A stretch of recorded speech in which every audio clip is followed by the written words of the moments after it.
Magandang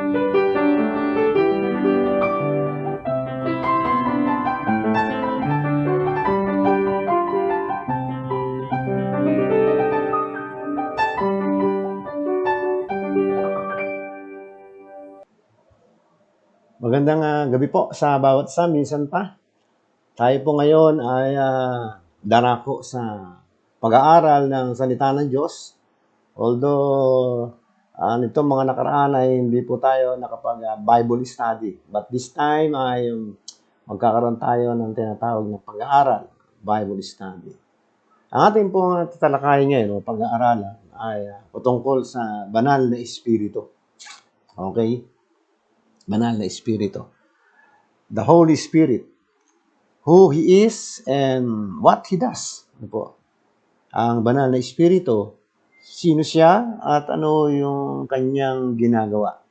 Pag-aaralan natin. Tatalakayin natin ito at dito natin kukuhanin yung ating pong teksto o pag-aaral sa aklat ng Juan, Kabanatang 14, talatang 16 hanggang 17 at talon ng 26 o talatang 26. And then, Juan, Kabanatang 16, talatang 7 hanggang sa 15. Okay, kung meron po kayong banal na kasulatan sa inyo pong harapan, ay ating pong tingnan o basahin yung ating pong susing talatang pag-aaralan. Juan, Kabanatang 14, talatang 16, o talatang 16 hanggang sa 17. Okay, ganito po ang sinasabi sa sali ng mabuting balita. Sabi rito, dadalangin ako sa Ama upang kayo'y bigyan niya ng isa pang tagapagtanggol na magiging kasama ninyo magpakailanman. Talatang 17, siya ang espiritu ng katotohanan na hindi matanggap ng sanlibutan, sapagkat siya ay hindi nakikita ni nakikilala ng sanlibutan. Ngunit nakikilala niyo siya sapagkat siya ay nasa inyo at siya ay mananatili sa inyo.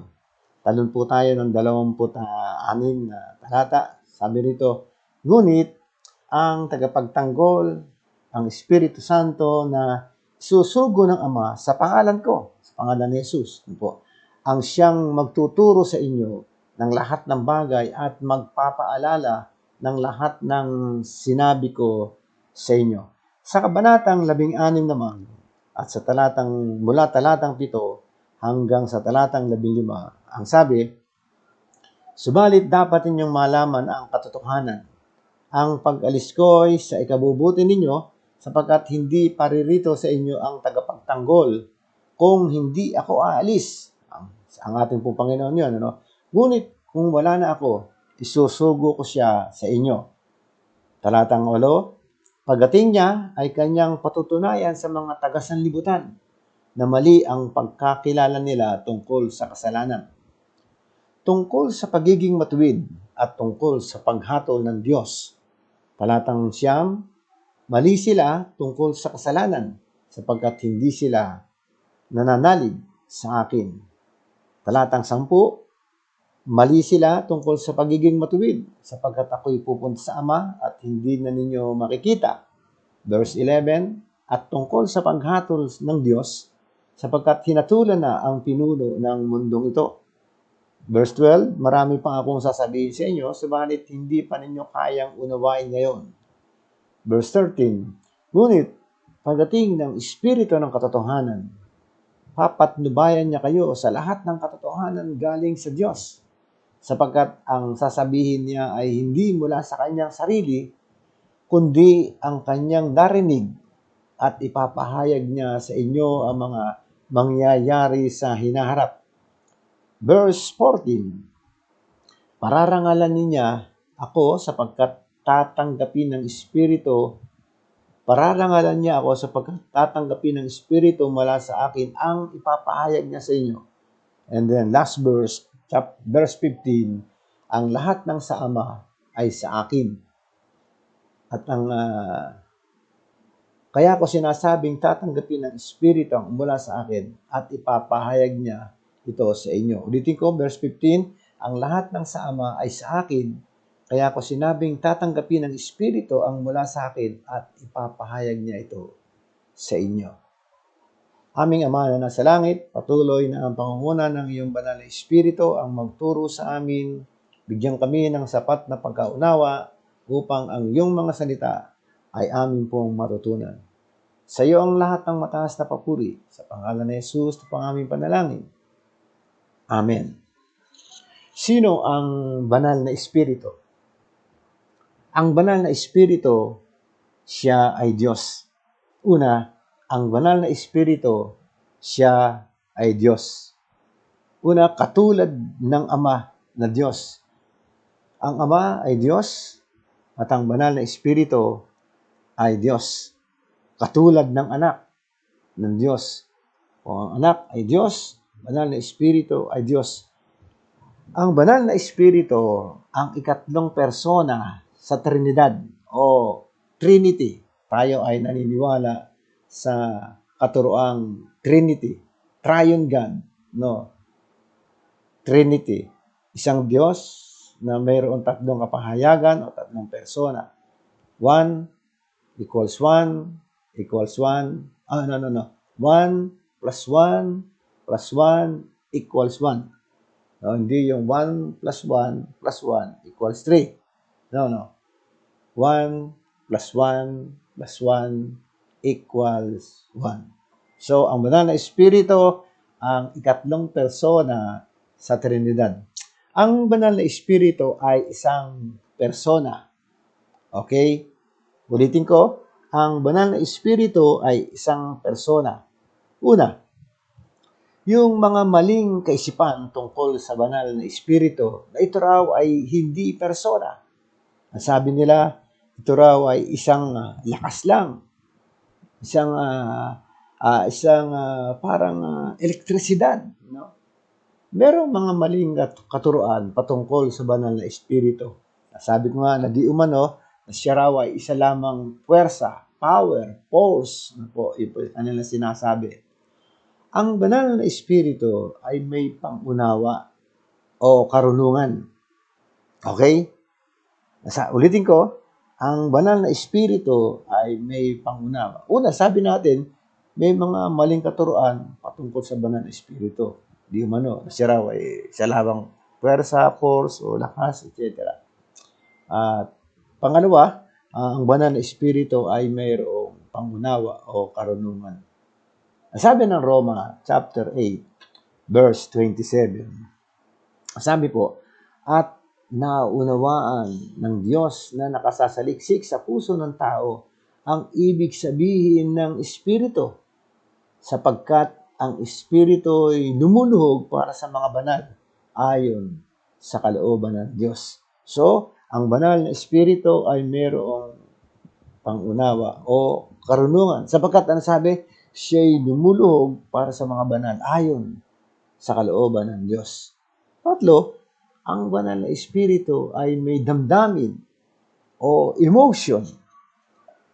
Meron siyang emotion. O yan nga, damdamin. Ano sabi ng Efeso chapter 4, verse 30? Huwag niyong dulutan ng pighati ang Espiritu Santo, sapagkat ito ang tatak ng Diyos sa inyo, ang katibayan ng inyong katubusan pagdating ng takdang araw. Ano sabi? Huwag dulutan ng pighati. Meron siyang damdamin, namimighati siya, meron siyang emotion. So, ang banal na Espiritu ay may damdamin o emotion. Yan ang sinasabi ng ating binasa. Efeso 4:30. Isa pa, ang banal na Espiritu ay may kalooban o kagustuhan. Meron siyang gusto, meron siyang nais, etc. Ang sabi ng unang Korinto, kabanatang 12, talatang 11, ngunit isa lamang ang Espiritu ang gumagawa ng lahat na ito at namamahagi ng iba't ibang kaloob ayon sa kanyang maibigan. So, ang banal na Espiritu, mayroong kalooban o mayroong kagustuhan, kung ano ang kanyang gusto, po meron siyang gusto. Pangatlong katangian Ito ang mga katangian ng isang personalidad. Tingnan natin yung tinatawag na katangian ng isang personalidad. Subalit, ano ba ang ginagawa o nagagawa ng banal na espiritu? No? Pag-aralan natin. Introduction lang natin yung ginawa. Una, ang banal na espiritu ang umaaliw, comforter. Sapagkat tinawag siyang taga-aliw, mang-aaliw. Ano sabi ng Juan, Kabanatang 14, Talatang 16?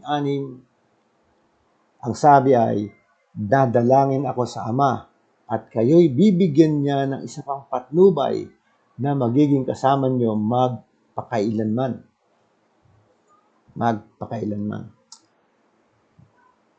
Talon tayo ng 26. Ngunit ang patnubay, ang Espiritu Santo na susuguin ng Ama sa pangalan ko, ang siyang magtuturo sa inyo ng lahat ng bagay at magpapaalala ng lahat ng sinabi ko. Chapter 16, verse 7, ang sabi, ngunit dapat ninyong malaman ang katotohanan.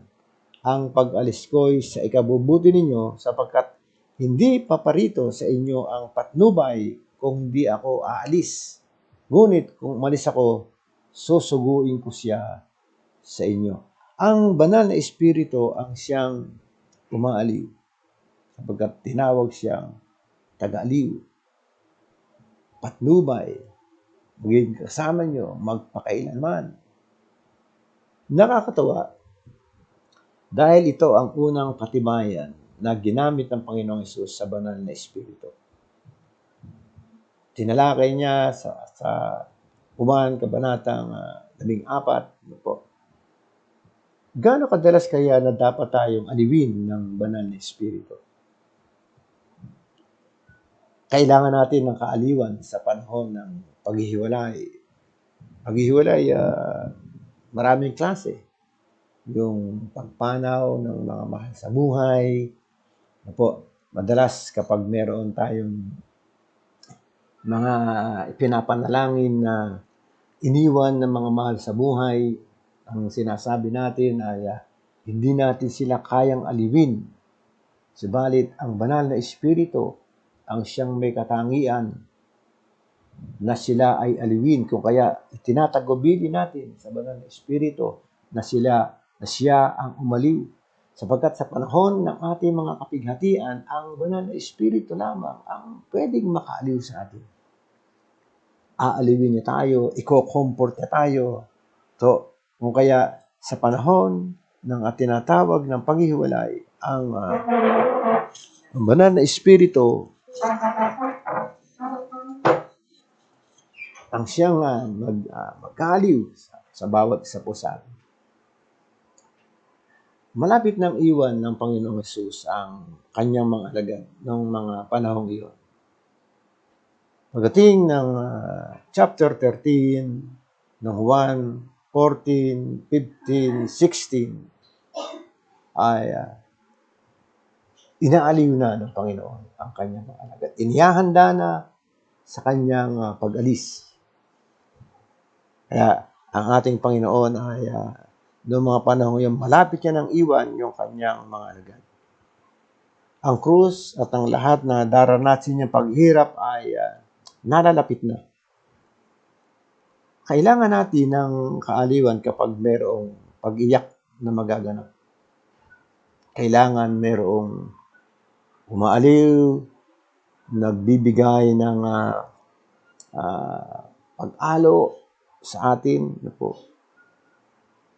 Sapagkat ang ating Panginoon, malapit na ganap yung tinatawag na pagdako niya doon sa krus ng Kalbaryo. Kung kaya doon sa Gethsemane ay lumuha siya.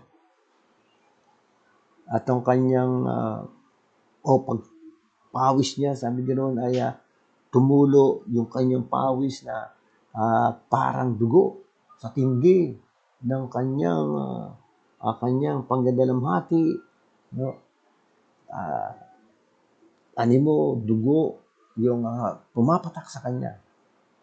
Kailangan natin ng kaaliwan kung sa ating pakiramdam na tayo ay nag-iisa na lang. Para mga sinasabi natin, nag-iisa lang ako, wala na akong katuwang, wala na akong katulong. Kung kaya kailangan natin ng kaaliwan. Kailangan natin ng kaaliwan kapag piling mo ay iniwan ka na ng lahat. Kailangan natin ng kaaliwan. Kailangan natin ng kaaliwan kapag ang pakiramdam mo na ang kamatayan ay halos malapit na sa atin. Ibig sabihin, parang feeling mo malapit ka ng kunin ni Lord or what.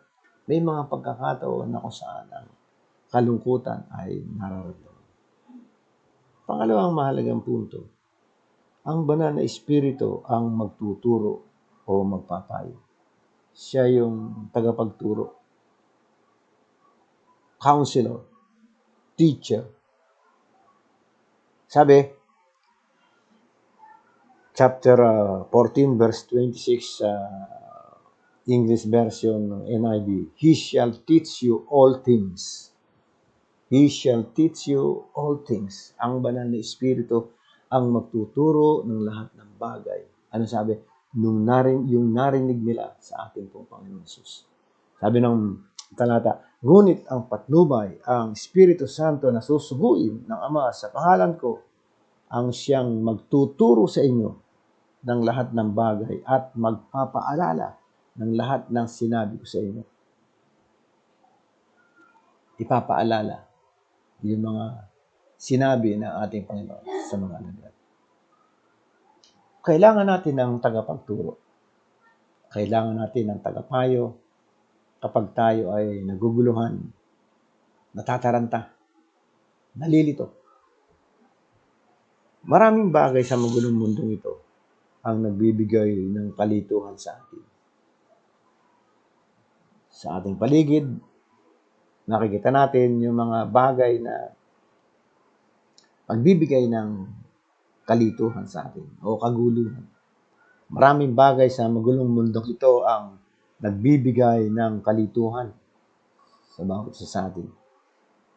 Marahil ikaw ay nasa kaguluhan at kalituhan ngayon. Pero salamat sapagkat mayroong banal na espiritu na magpapayo, magtuturo sa bawat isa sa atin. Si Jesus ay nagpapayo sa kanyang mga alagad. Binibigyan niya ng mga payo ang kanyang alagad sa panahon ng ito ay kanyang mga kasakasama, tinuturuan po. Kung kaya sabi niya, pag alis ko, susuguin ko yung tagapagturo, yung patnubay, at ang lahat ng sinabi ko sa inyo, siya ang magpapaalala. Ang banal na espiritu ay tagapagturo, teacher, sapagkat sabi ng ating Panginoon, ngayon, isusugo niya ang banal na espiritu para sila ay turuan at magtuturo din naman sa atin ng mga tagasunod niya. Tayo ay natinuruan ng banal na espiritu na dapat din ay magturo. Yung lahat ng ating mga natutunan, ang lahat ng mga itinuro sa atin mula sa banal na kasulatan, tinuro ng ating mga naging tagapagturo sa pamagitan ng banal na espiritu, yung patnubay ng banal na espiritu ay naranasan ng mga nagturo sa atin, nagturo sa iyo, nagturo, karanas ng pagtuturo ng banal na espiritu, tinuturo din naman sa iba. O kaya, ang lahat ng mga itinuturo na ito ay mula sa banal na espiritu, galing sa banal na espiritu, sa karunungan ng banal na espiritu. O kaya, ang lahat ng ating mga kaalaman, lahat ng ating mga karunungan ay mula sa banal na espiritu. Siya yung nagtuturo sa atin. Kaya sabi ngayon, isusugo niya ang banal na espiritu para sila ay turuan. Para sila ay turuan. Ang banal na espiritu ay tagapagturo, teacher. Tinuturuan niya tayo isahan o individually. Isahan. Ano po? Tinuturuan niya tayo ng tuloy-tuloy o palagi. Palagi. Kung ikaw ay uhaw, sabik sa mga salita ng Diyos at gusto mo palaging nakikipag-ugnayan sa Kanya, ang banal na Espiritu magbibigay ng karunungan, magtuturo. There are times na minsan sa ating pong pagde-devotion, meron tayong mga hindi naintindihan minsan. Subalit kapag hiniling natin sa banal na Espiritu, ipagkaloob ang pagkaunawa, ang banal na Espiritu ibibigay sa iyo ang ibig mong malaman sa pamagitan ng kanyang pagtuturo. Madalas na binibigay kong illustration ay yung yelo. Pag bumili ka ng yelo, ngayon yata 3 piso o 5 piso na isang plastic. Ang yelo, kapag ka inilagay mo sa tubig, kapraso lang ang nakikita mo. Ibabaw lang ang makikita mo. Ang kalakihan niya ay nakalubog. So para makita mo yung kabuuan ng yelo, ay ihangon mo siya. Makita mo. Ang salita ng Diyos, minsan, parang yelo. Kinakailangan mong halukayin, sisirin, upang malaman mo yung tinatawag na mga maralalim na katuruan. Ang banal na kasulatan, kapag ating binabasa, hindi ko mo ito ay nabasa mo na ng paulit-ulit.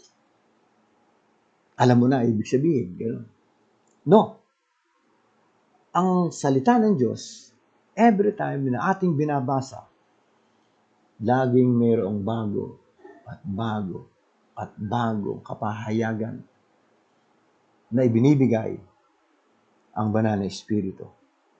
Kung kaya, kapag tayo ay nagbubulay ng kanyang salita, bibigyan ka ng panibagong pagkaunawa, bibigyan ka ng bagong revelation, knowledge ng banal na Espiritu sa mga salitang iyong binasa o nababasa.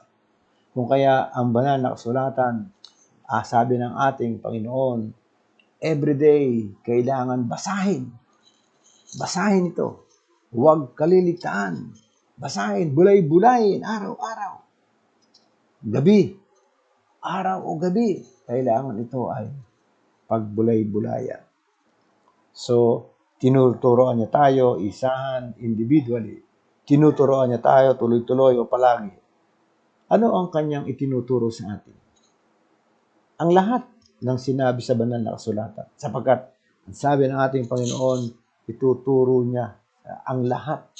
All things. Sabi kanina ng ating binasa, sabi roon, He shall teach you all things.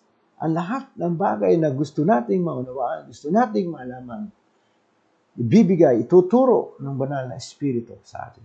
Sabi ng ikalawang Pedro, kabanatang 1, talatang 20 hanggang 21, higit sa lahat, tandaan ninyo na walang makapagpapaliwanag ng alimang hula sa kasulatan sa bisa ng kanyang sariling kakayahan, sapagkat hindi nagbuhat sa kalooban ng tao ang hula ng mga propeta. Ito'y galing sa Diyos at ipinahayag ng mga taong kinasihan ng Espiritu Santo. So, ang mga talata o ang mga nakasaad sa banal na kasulatan ay ginamit ang mga tao, subalit ang kanilang kaisipan ay kaisipan ng banal na Espiritu o ang banal na Espiritu ang nagdidirect sa kanila. Hindi yung kanilang sariling kaisipan, hindi yung kanilang sariling kaalaman o pagkaunawa ang kanilang sinusulat, kundi ang banal na Espiritu ang nagdidirect sa kanilang mga isinusulat. Kung kaya, nung ito ay pinagsama-sama sa isang aklat na kung tawagin ay Biblia, walang pagkakasalungatan. Iisa ang itinuturo. Si Jesus ang tagapagligtas. Itinuturo ng banal na kasulatan from Old Testament to New Testament, Jesus Christ ang siyang tagapagligtas. Inihula mula sa Genesis na kung saan ay inihula na kagad na ang ating Panginoon ang siyang susuguin upang maging tagapagligtas. Kung kaya ang ating Panginoon, ang ating pong tagapagligtas. Ang banal na Espiritu, tinuturo niya na kung saan ang ating Panginoon ang siyang tagapagligtas. Tinuturo ng banal na Espiritu ang patungkol sa buhay. John chapter 14 verse 26, ang sabi, ngunit ang patnubay, ang Espiritu Santo na susuguin ng Ama sa pangalan ko, sa pangalan ni Jesus, ang siyang magtuturo sa inyo ng lahat ng bagay at magpapaalala ng lahat ng sinabi ko sa inyo. Isa pa, ang lahat tungkol kay Jesus, tuturo ng banal na Espiritu ang lahat tungkol kay Jesus. Ang sabi ng 14:26, ulitin natin, 13 to 15, pagdating ng Espiritu ng katotohanan, tutulungan niya kayo upang maunawaan ninyo ang buong katotohanan, sapagkat magsasalita siya hindi sa ganang kanyang sarili. Sasabihin niya sa inyo ang kanyang narinig at ipapahayag ang mga bagay na darating.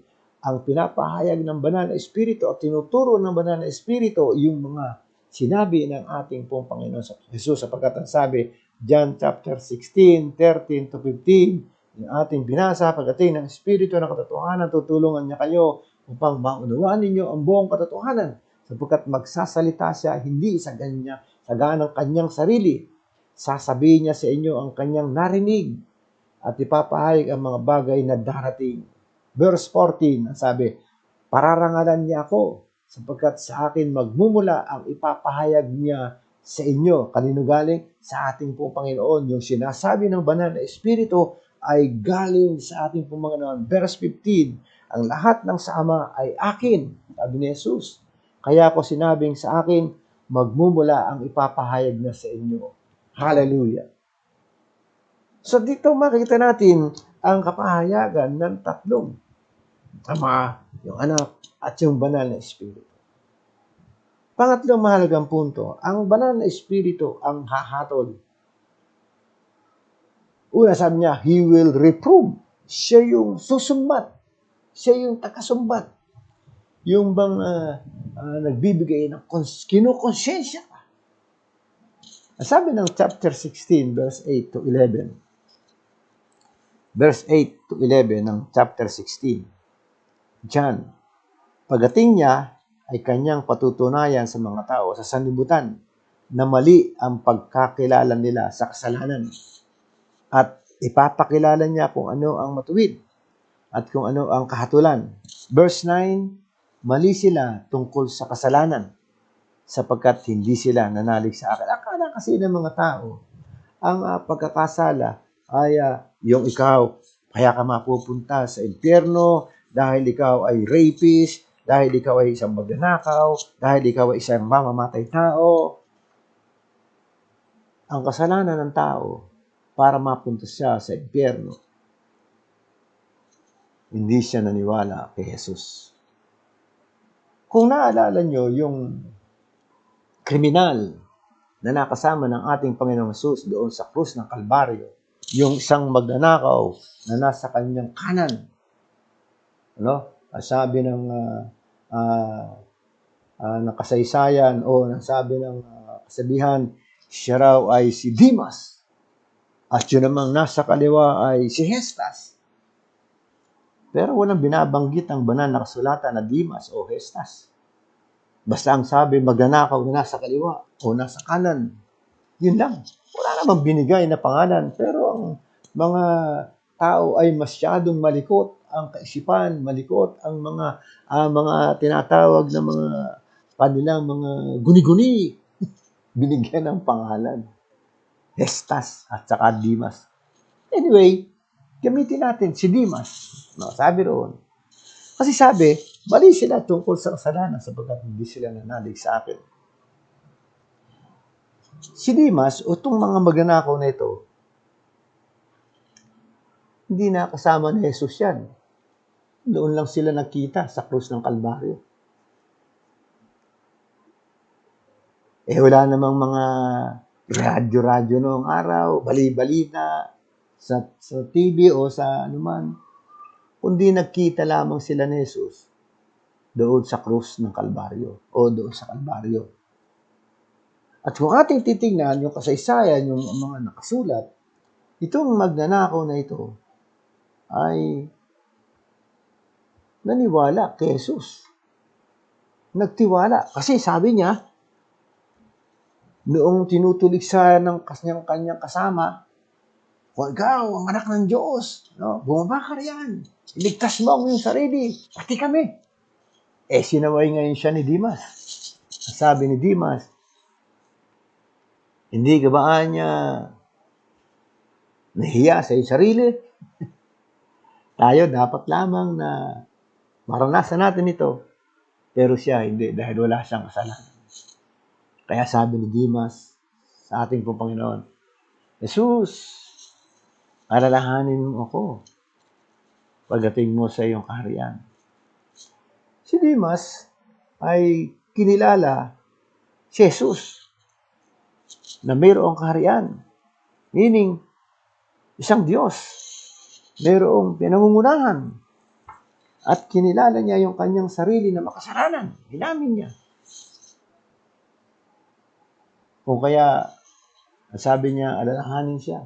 Pero alam niyo, kapag tayo ay lumapit sa Diyos, lumapit sa Panginoon, nang may pagtitiwalang lubos, yung kasagutan sa ating panalangin ay higit pa roon sa ating inaasahan. Kasi ang gusto lamang ng magnanakaw, remember lang daw siya o alalahanin lang daw siya. Pero ang sabi ng Lord, hindi lang siya alalahanin. Anong sabi? Sasama kita. No? Today, thou shall be with me in paradise. Meron bang ginawang mabuti itong magnanakaw na ito? Maraming tao nagpapakabuti para mapunta sa langit. Maraming tao gumagawa ng mabuti para mapunta sa langit. Hindi po masama yun. Pero kung ang iniisip mo, para mapunta ka sa langit, gagawa ka ng mabuti, nagkakamali ka. Sapagat sinasabi ng Bible, lahat daw ng ating gawa, maruruming basahan lang sa paningin ng Diyos. Lahat ng ating gawa, kapos. Sapagat sinasabi ng Bible, ng banal na kasulatan, lahat tayo ay makasalanan. Kaya lahat ng ating ginagawa ay kapos, lahat. Hindi makakabot. Ang kailangan natin, magtiwala sa Panginoon, kilalanin mo na makasalanan ka, aminin mo, makasalanan ka. Tapos, humingi ka ng tawad sa Kanya, patawarin ka niya. Believe me, pag ginawa mo yun ng buong puso, makakaramdam ka ng kapayapaan. Makakadama ka. Ang ibig sabihin noon, pinatawad ka. Pinatawad ka ng Panginoon.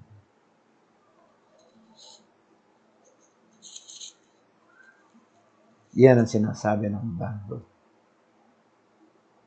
Ang banal na Espiritu, hahatulan niya ang kasalanan. Ang mga tao sa kanilang konsensya, kinukonsensya na, ayaw pang tumugon sa kanilang konsensya. Ang banal na Espiritu ang susumbat sa kanilang konsensya tungkol sa kasalanan.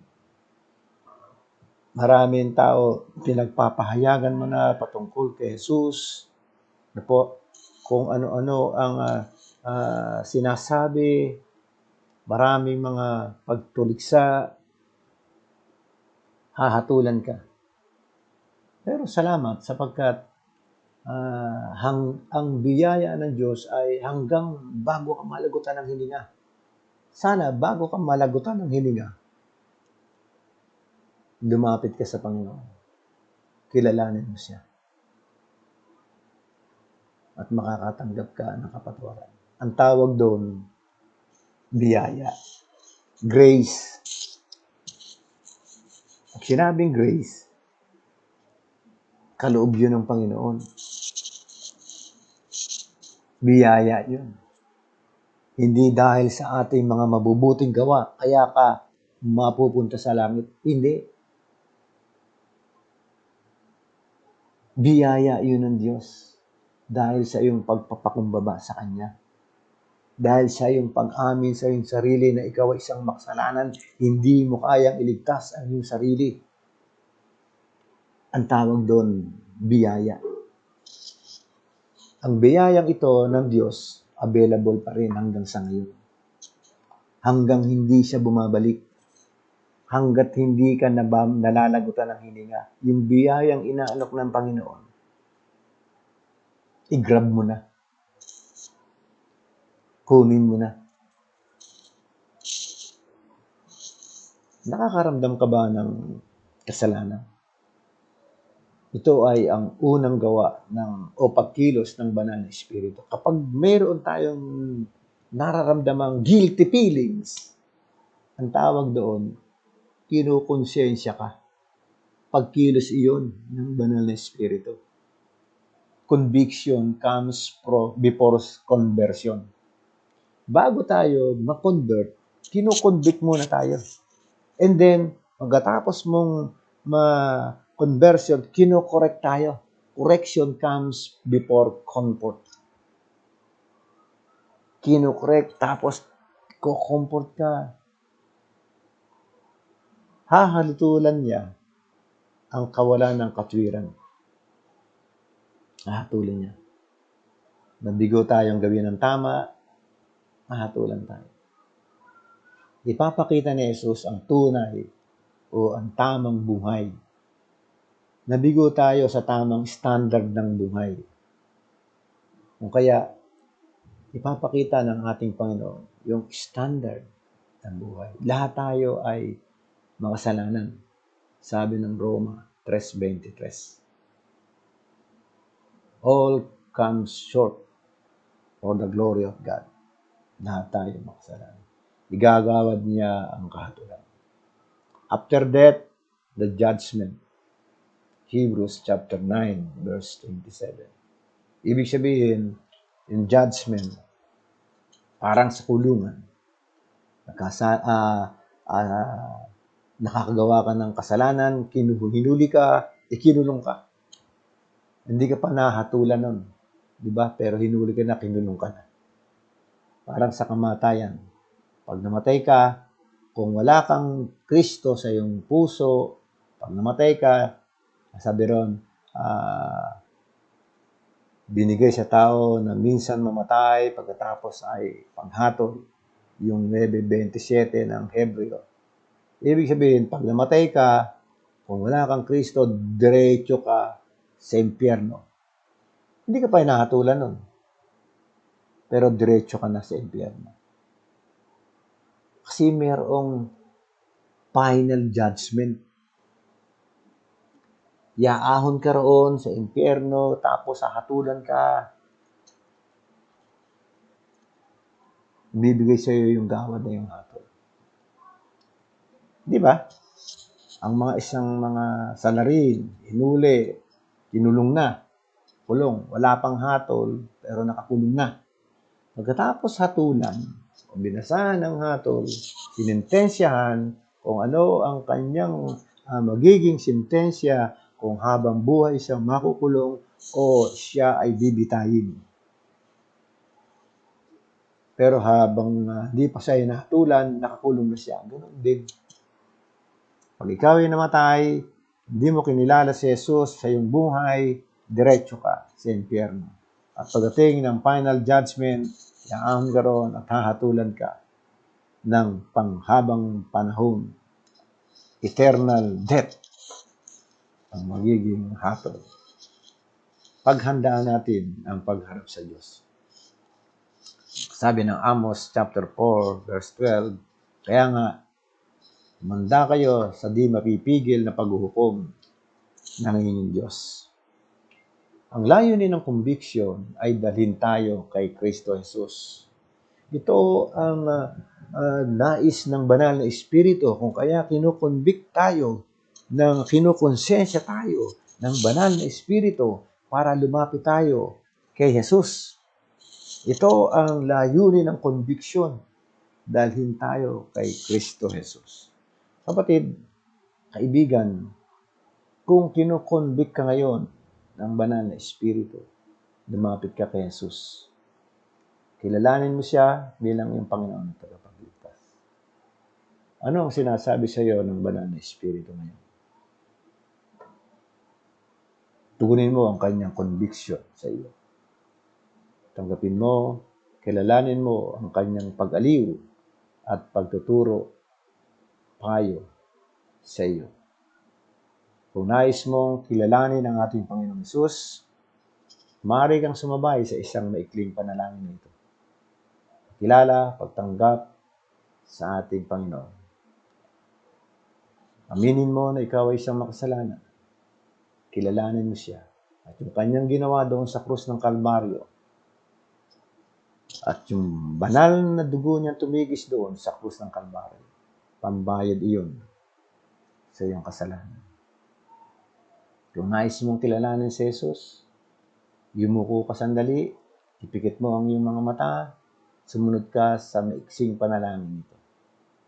Panginoong Jesus, humihingi po ako sa iyo ng kapatawaran sa lahat ng aking mga kasalanang nagawa mula sa aking pagkabata.